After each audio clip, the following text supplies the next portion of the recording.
I should be asleep, but instead I'm reading Pride and Prejudice. Chapter 6. The ladies of Longbourn soon waited on those of Netherfield. The visit was returned in due form. Miss Bennet's pleasing manner grew on the goodwill of Mrs. Hurst and Miss Bingley, and though the mother was found to be intolerable and the younger sisters not worth speaking to, a wish of being better acquainted with them was expressed towards the two eldest.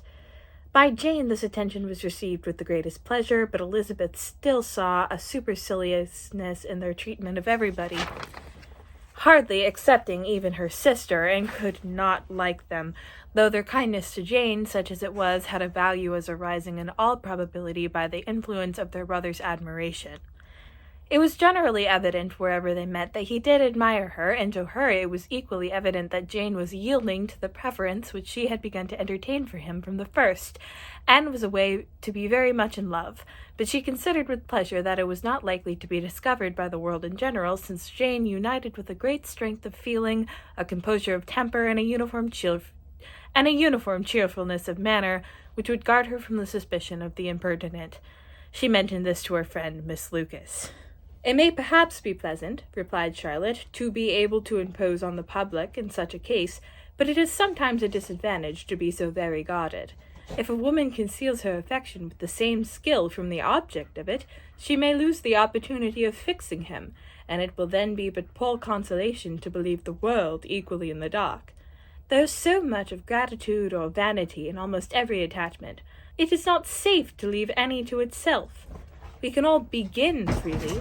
A slight preference is natural enough, but there are very few of us who have heart enough to really be in love without encouragement. And 9 times out of 10, a woman has better show more affection than she feels. Bingley likes your sister undoubtedly, but he may never do more than like her if she does not help him on." "But she does help him on, as much as her nature will allow. If I can perceive her regard for him, he must be a simpleton indeed, not to discover it too. Remember, Eliza, that he does not know Jane's disposition as you do." "But if a woman is partial to a man, and does not endeavour to conceal it, he must find it out." "Perhaps he must, if he sees enough of her. But though Bingley and Jane meet tolerably often, it is never for many hours together, and they always see each other in large mixed parties. It is impossible that every moment should be employed in conversing together. Jane should therefore make the most of every half-hour in which she can command his attention. When she is secure of him, there will be leisure for falling in love as much as she chooses." "Your plan is a good one," replied Elizabeth, "where nothing is in question but the desire of being well married, and if I were determined to get a rich husband, or any husband, I dare say I should adopt it. But these are not Jane's feelings. She is not acting by design. As yet she cannot even be certain of the degree of her own regard, nor of its reasonableness. She has known him only a fortnight. She danced 4 dances with him at Meryton. She saw him one morning at his own house, and has since dined in company with him 4 times.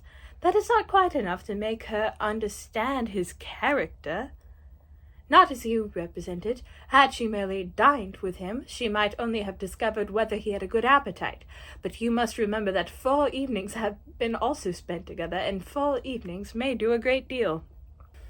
"Yes, those 4 evenings have enabled them to ascertain that they both like Vinstone better than commerce, but with respect to any other leading characteristic, I do not imagine that much more has unfolded." "Well," said Charlotte, "I wish Jane success with all my heart, and if she were married to him tomorrow, I should think she had as good a chance of happiness as if she were to be studying his character for a 12-month. Happiness in marriage is entirely a matter of chance. If the disposition of parties are ever so well known to each other, or even so similar beforehand, it does not advance their felicity in the least.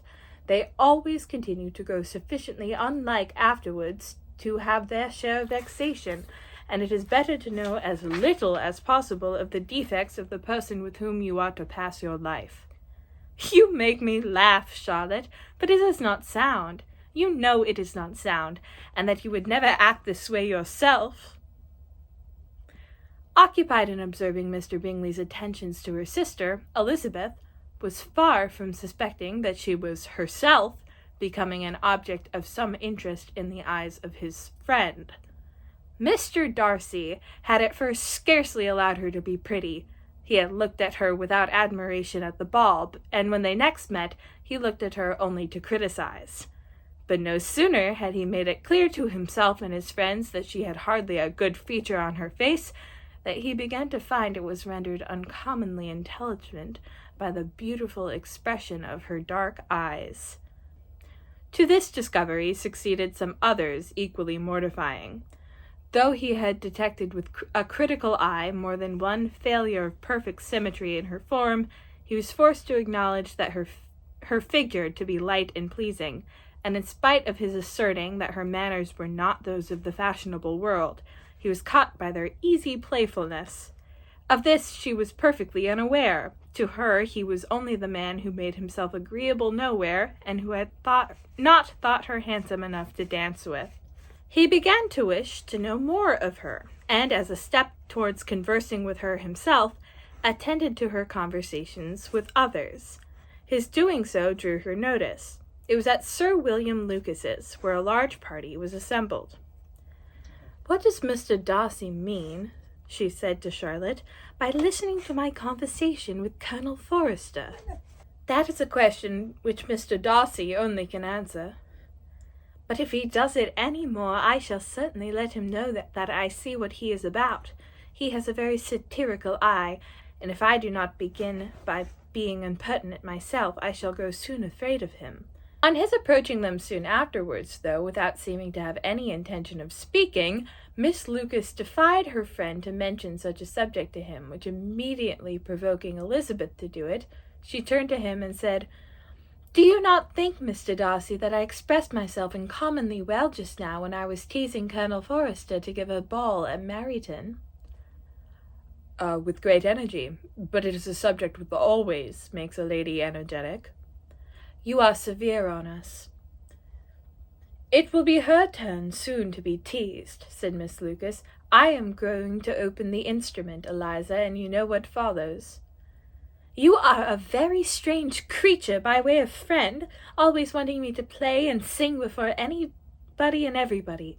If my vanity had taken a musical turn, you would have been most invaluable, but as it is, I would really rather not sit down before those who must be in the habit of hearing the very best performers." On Miss Lucas's persevering, however, she added, "Very well, if it must be so, it must," and gravely glancing at Mr. Darcy, "There is a fine old saying, where everybody here is of course familiar with, 'Keep your breath to cool your porridge,' and I shall keep mine to swell my song." Her performance was pleasing, though by no means capital. After a song or two, and before she could reply to the entreaties of several that she would sing again, she was eagerly succeeded at the instrument by her sister Mary, who, having in consequence of being the only plain one in the family, worked hard for knowledge and accomplishments, and was always impatient for display. Mary had neither genius nor taste, and though vanity had given her application, it had given her likewise a pedantic air and conceited manner, which would have injured a higher degree of excellence than she would have reached. Elizabeth, easy and unaffected, had been listened to with much more pleasure, though not playing half so well, and Mary, at the end of a long concerto, was glad to purchase praise and gratitude by Scotch and Irish airs at the request of her younger sisters, who with some of the Lucases and 2 or 3 officers joined eagerly in dancing at one end of the room. Mr. Darcy stood near them in silent indignation at such a mode of passing the evening, to the exclusion of all conversation, and was too much engrossed by his own thoughts to perceive that Sir William Lucas was his neighbour, till Sir William thus began, "What a charming amusement for young people this is, Mr. Darcy! There is nothing like dancing, after all. I consider it as one of the first refinements of polished societies." "Oh, certainly, sir, and it has the advantage of also being in vogue amongst the less polished societies of the world. Every savage can dance." Sir William only smiled. "Your friend performs delightfully," he continued after a pause on seeing Bingley join the group, "and I doubt not that you are an adept in the science yourself. Mr. Darcy. "You saw me dance at Meryton, I believe, sir." "Oh, yes, indeed, and received no inconsiderable pleasure from the sight. Do you often dance at St. James's?" "Never, sir." "Do you not think it would be a proper compliment to the place?" "It is a compliment which I never paid to any place, if I can avoid it." "You've a house in town, I conclude?" Mr. Darcy bowed. "I had once some thoughts of fixing in town myself, for I am very fond of superior society, but I did not quite feel certain that the air of London would agree with Lady Lucas." He paused in hopes of an answer, but his companion was not disposed to make any, and Elizabeth at that instant moving towards them, he was struck with the notion of doing a very gallant thing, and called out to her, "My dear Miss Eliza, why are not you dancing? Mr. Darcy, you must allow me to present this young lady to you as a very desirable partner. You cannot refuse to dance, I am sure, when so much beauty is before you." And taking her hand, he would have given it to Mr. Darcy, who, though extremely surprised, was not unwilling to receive it, when she drew instantly back, and said with some discomposure to Sir William, "Indeed, sir, I have not the least intention of dancing. I entreat you not to suppose that I move this way in order to beg for a partner." Mr. Darcy, with grave propriety, requested to be allowed the honour of her hand, but in vain. Elizabeth was determined, nor did Sir William at all shake her purpose by his attempt at persuasion. "You excel so much in the dance, Miss Eliza, that it is cruel to deny me the happiness of seeing you, and though the gentleman dislikes the amusement in general, he can have no objection, I am sure, to oblige us for 1/2 hour." "Mr. Darcy is all politeness," said Elizabeth, smiling. "He is indeed, but considering the inducement, my dear Miss Eliza, we cannot wonder at his complaisance, for who would object to such a partner?" Elizabeth looked archly and turned away. Her resistance had not injured her with the gentleman, and he was thinking of her with some complacency, when thus accosted by Miss Bingley. "I can guess the subject of your reverie." "I should imagine not." "You are considering how insupportable it would be to pass many evenings in this manner, in such society, and indeed I am quite of your opinion. I was never more annoyed. The insipidity, and yet the noise, the nothingness, and yet the self-importance of all these people. What I would give to hear your strictures on them." "Your conjecture is totally wrong, I assure you. My mind was more agreeably engaged. I have been meditating on the very great pleasure which a pair of fine eyes on the face of a pretty woman can bestow." Miss Bingley immediately fixed her eyes on his face, and desired he would tell her what lady had the credit of inspiring such reflections. Mr. Darcy replied with great intrepidity, "Miss Elizabeth Bennet." "Miss Elizabeth Bennet!" repeated Miss Bingley. "I am all astonishment. How long has she been such a favourite? And pray, when am I to wish you joy?" "That is exactly the question which I expected you to ask. A lady's imagination is very rapid. It jumps from admiration to love, and from love to matrimony in a moment. I knew you would be wishing me joy." "Nay, if you are so serious about it, I shall consider the matter as absolutely settled. You will have a charming mother-in-law indeed, and of course she will always be at Pemberley with you." He listened to her with perfect indifference while she chose to entertain herself in this manner, and as his composure convinced her that all was safe, her wit flowed long.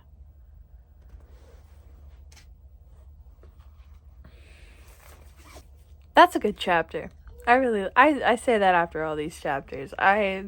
But I really mean it about this chapter. I thoroughly enjoy that chapter.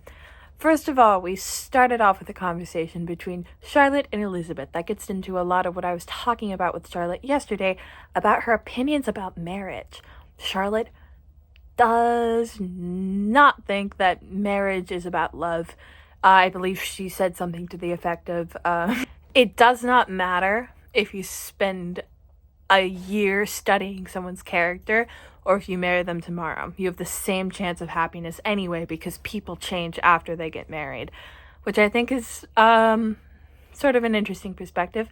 Again, we have to talk about this fact that Charlotte is 27 years old, which is kind of an old maid in this time period, and she's not married. So her opinions on marriage are a bit more soured. And even though we'll get into this later, but the Bennet women are not very well secured if Mr. Bennet were to die. Elizabeth and the rest of them still have a little bit more time before they need to get married, because Mr. Bennet isn't likely to die anytime soon, if you know what I mean. And all of them are still in like a marriage age, you know, like Elizabeth's only 21 in this book and Jane's 22 or 23. So they have some time. You know, it's not like, I mean, obviously there's always rush, but you know, you could still marry for love. You know, you could choose not to just marry the first man who proposed to you. Although, if a man proposed to you, you'd be crazy to say no. This chapter also introduces the idea of Jane being very reserved with her feelings. Even though Elizabeth, who is very familiar with Jane's feelings and how she presents them, believes Jane to be very much in love with Mr. Bingley, other people might not necessarily be able to tell that. Specifically, I want you to keep in mind sort of the flip side of this coin. Imagine a coin with Jane and Elizabeth on one side and Mr. Bingley and Mr. Darcy on the other side. The two sisters are very, very close friends. They know each other very well. And the same is on the other side, too. Mr. Bingley wears his heart out on his sleeve. It's clear to everyone that he has taken an interest in Jane. But it's not necessarily clear to people who don't know Jane very well, like Elizabeth, but Jane has taken an interest in Mr. Bingley. That's important. Keep that in here. And, of course, the last and possibly most significant element that this chapter has added to the book is Mr. Darcy's blooming affections for Elizabeth and her fine eyes. I said iconic moment number 2 was Darcy calling Elizabeth tolerable. Iconic moment 3 is him admiring the fine intelligence behind her eyes. So, okay, when I first read this book, I didn't know anything about it. I didn't know anything about it. My parents read it to me when I was in middle school, I believe. And I hated Mr. Darcy at this point in the book, and I still kind of do. Let's talk about that. Okay, so Mr. Darcy is often characterized as a sort of like, he's very reserved. He doesn't necessarily talk shit. Even if he thinks shit, he doesn't talk shit, but he does, you know, he's rude. But this chapter directly refutes refutes that. I believe it said something like, after he had made it clear to everyone in his circle that he didn't think there was a fine feature on her face, he started noticing the intelligence behind her eyes. So Mr. Darcy is actively talking shit about these people. Mr. Darcy is being horrible, honestly, but he does think Elizabeth is kind of cute, and he does want to get to know her more. Another thing that this chapter sprinkles in there is the Bennets are embarrassing. This chapter specifically is about Mary's continued and often displays of like, I shall go to the piano now and I shall play the longest, hardest, most sophisticated concerto I know, even though everyone wants to play dance music, you know, people want something kind of fun. It also puts in a little detail of Elizabeth not thinking she's very good at piano or singing, even though she's fine. And, of course, lastly, that conversation between Miss Caroline Bingley and Mr. Darcy. I believe this is the first time Miss Bingley has even, said a word in this book of dialogue, and it's to Mr. Darcy. Something a little bit hard to pick up on your first read is how heavily Miss Bingley is flirting with Mr. Darcy. The dog is in the background. Come here. Come on. Hi. Do you want to be in the video? Do you want to be in the video? Oh, okay. It's meant to be bedtime. But of course, I'm up, so she has to be up. Okay, Miss Bingley's flirting with Mr. Darcy. Here's the context, I guess. Mr. Darcy is a close personal friend of Miss Bingley's brother. They are both of the same social standing, and it was not unreasonable for her to expect a marriage proposal. Mr. Darcy isn't interested. Something that Mr. Darcy really admires is authenticity. And something that draws him to Elizabeth isn't necessarily like how beautiful she is, but I believe although her manners are not fashionable, he was struck by their easy playfulness. In essence, she's not rude, but she's not putting on a farce. She's jokes and she laughs and she plays, but she's very authentic. And that's initially what Mr. Darcy is drawn to. Her intelligence and her playfulness, her authenticity. Okay, back to that conversation with Miss Bingley, to the embarrassment of how embarrassing the Bennet family is. It says in the beginning of the book that the two sisters of Mr. Bingley, Mrs. Hurst and Miss Bingley, found that the younger sisters were not worth talking to. Mrs. Bennet was horrible, and only Eliza and Jane to be, worth their time. When Mr. Darcy expresses to Miss Bingley that he has been admiring Elizabeth, she instantly starts needling at him with jokes about what that marriage would look like.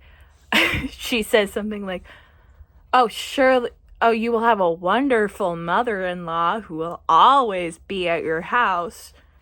Saying that, if you marry Elizabeth Bennet, you're going to deal with her family, am I right? Which, that's important. That idea that the Bennets are an embarrassing family to be connected with is very important for this book. The dog is scratching at the door. I think that kind of sums up the chapter. Good chapter.